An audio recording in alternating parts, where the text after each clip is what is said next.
di naqarlu ab manifestation boo xam ne fii ci Dakar la amoon te Amnesty International organisé woon ko ñu bari sax jàpp ni ab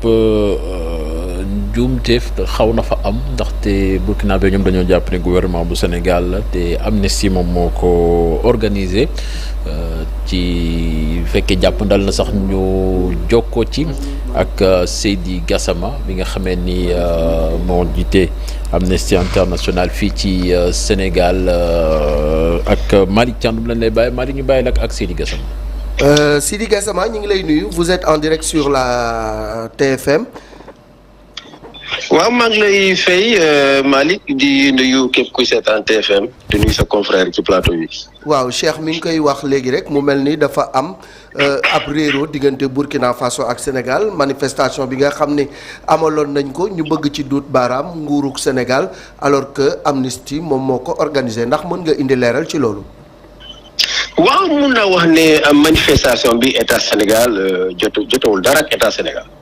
jotewul dara état Sénégal du lu bees tamit ci Sénégal ndax jot nañu fa organiser manifestation yu bëri ci ambassade du Nigéria bi ñuy bëggoon teg charia benn xale bu jigéen bi ëmboon Alioune Tine dafa organiser devant l'ambassade du Nigéria man mi def naa ci ambassade du Gambie ambassade du Turquie ak réew yu bëri dañ koy organiser soo demee tamit Mali weer bu nekk dëkk bu nekk genre yooyu day am parce que société civile rôle mooy sàmm ak yeneen doomu aadama ci réew bi mu nekk waaye tamit su dee am na benn réew boo xam ne ñaa ngi jànkoonte ak jafe-jafe am nañu le devoir de solidarité envers ces personnes là moo taxoon ñu toog xalaat manifestation bi benn doomu Burkina bokkul ci woon ci manifestation bi kenn même pendant la manif gis ñu fa benn doomu Burkina Faso y avait que des Sénégalais dans la manifestation te bëggoon nañ ko organiser avant Korité gi devant l'ambassade du Burkina fa lañ ko bëggoon def à Ouakam préfet Dakar woo ma mu ne Gassama su ma sañoon ngeen bañ ko organiser foofu même su dee du ci biir localu ambassade du Burkina Faso xëy na ci kaw tali bi ngeen koy organiser wala de l'autre côté de la rue à Ouakam ñoom mun nañ ko gisee neneen kon maa ngi lay ñaan nga seet beneen bërëb nga dem organiser ko foofu léegi ma proposé ko place de l'Obélisque mu ne ñu nag mun ngeen fa dem jardin bi ngeen defal li ngeen war a def ngeen ñibbi loolu la ñuy def. te vraiment état Sénégal jotewul dara ak manifestation bi li am mooy manipulation bi nga xam ne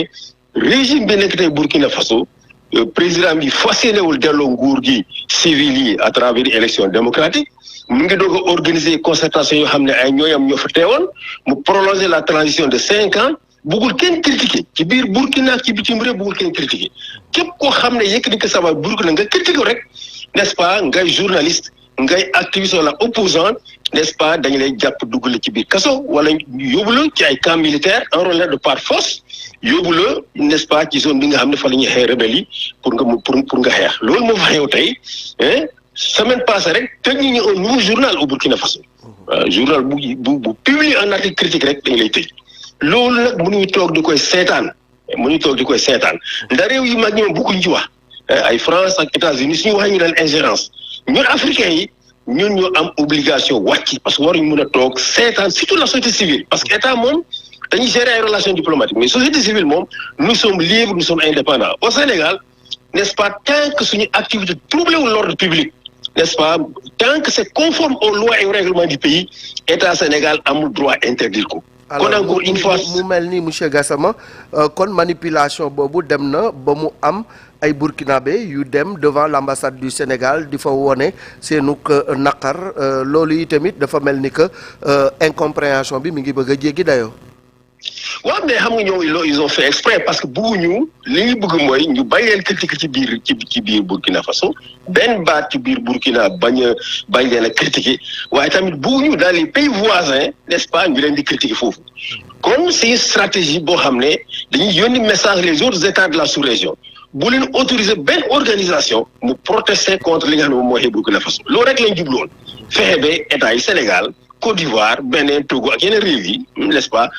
état yi ragal ñu bañ a autoriser benn manifestation de protestation wala boog un travail médiatique sur le Burkina Faso n'est-ce pas dans leur pays loolu lañ jublu et je pense que c'est un échec patent ñi nga xam ne ñoom ñoo fa nekkoon c'est des jeunes qui la endoctriné ñu bëri ci ñoom dañu bokkoon ci benn association islamique boo xam ne président bi ci la bokkoon bi mu nekk étudiant ñoom ñoo fa nekk n'est-ce pas ñooñu ñooy semer les troubles au Burkina Faso.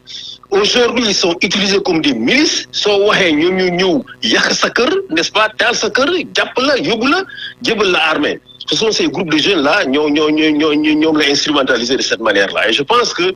vraiment ça n'annonce pas de bonnes perspectives pour le Burkina Faso. Parce que dañ ci boole affaire racisme. Tey képp kuy pël Burkina Faso rek qui est la cible de ces groupes-là et de ce régime. Parce que ñu ngi tuumal pël yi ne ñoom ñoo nekk ak rebelle yi. Monsieur Gassama, ne serait-il pas bien de revenir un peu en français très rapidement sur la situation parce qu'il y a amalgame apparemment. L'État du Sénégal est pointé du doigt suite aux manifestations que vous avez organisées. Alors qu'en est-il exactement? L'État du Sénégal n'a absolument rien à voir avec cette manifestation. Et je voudrais vraiment préciser que au début, nous avions voulu organiser la manifestation devant l'ambassade de Burkina à Ouakam. Mais le préfet de Dakar nous a vraiment vivement conseillé de ne pas le faire pour éviter justement que cela soit considéré comme évidemment une attaque aux locaux diplomatiques du Burkina Faso, même si on voulait la tenir quand même dans une esplanade, pas à l'intérieur des locaux diplomatiques. Donc nous avons évidemment compris les soucis de l'État du Sénégal et les événements actuels montrent que le préfet avait raison. Nous avons décidé de délocaliser la manif à la place de l'Obélisque. Et dans la manif, il n'y avait aucun ressortissant burkinabé. Il n'y avait que des Sénégalais, des organisations sénégalaises de droits humains qui l'avaient organisé pour manifester notre solidarité à un homme, Guy Hervé Kam, qui était le fondateur et le dirigeant du mouvement appelé Balai Citoyen, qui a mené la révolte des Burkinabés contre le troisième mandat de Compaoré et qui a débarrassé le Burkina de cet homme-là. Il était un héros au Burkina Faso. Et c'est son charisme qui fait peur à ce régime qui a décidé de façon arbitraire de l'arrêter et de l'envoyer en prison. Les juridictions du Burkina Faso, à commencer par la Cour d'appel administrative de Ouaga, a ordonné sa mise en libération sans condition. La junte s'est permis de le sortir de la prison où il l'avait gardé, il l'a mené jusqu'à chez lui, il lui a fait décharger des papiers selon lesquels, évidemment, il accepte, il reconnaît qu'il a été libéré, et immédiatement, ils l'ont kidnappé à nouveau pour l'amener dans une caserne de gendarmerie. Donc, il y a un acharnement contre toutes les personnes charismatiques au Burkina Faso, des leaders que la junte, évidemment, craint qu'ils ne puissent mener la fronde contre le désir de s'éterniser au pouvoir. Donc, le Sénégal n'a rien à voir avec la manif, le gouvernement n'a rien à voir avec la manifestation, ce sont des organisations non gouvernementales qui l'ont organisée en solidarité avec leurs confrères du Burkina Faso, n'est-ce pas? Et vraiment, encore une fois, il faut que la manipulation de la jeune s'arrête. Ce qu'ils ont essayé de faire hier, c'est évidemment faire en sorte que les gouvernements de la sous-région, n'est-ce pas, n'autorisent plus des manifestations contre la junte dans le pays. C'est ce qu'ils ont fait. Mais ils savent très bien que l'État du Sénégal n'a rien à voir avec cette manifestation. Nous sommes des organisations indépendantes. Tant que nos activités sont conformes aux lois et aux règlements du pays, l'État du Sénégal ne peut pas les interdire. Et donc, ils ont essayé évidemment de faire en sorte que, n'est-ce pas, que ce message soit entendu par le gouvernement du Sénégal, de la Côte d'Ivoire, de tous les pays de la sous-région et qu'ils n'autorisent plus les manifs contre eux dans le pays. Merci, M. Gassama. C'est moi qui vous remercie. jërëjëf El Hadji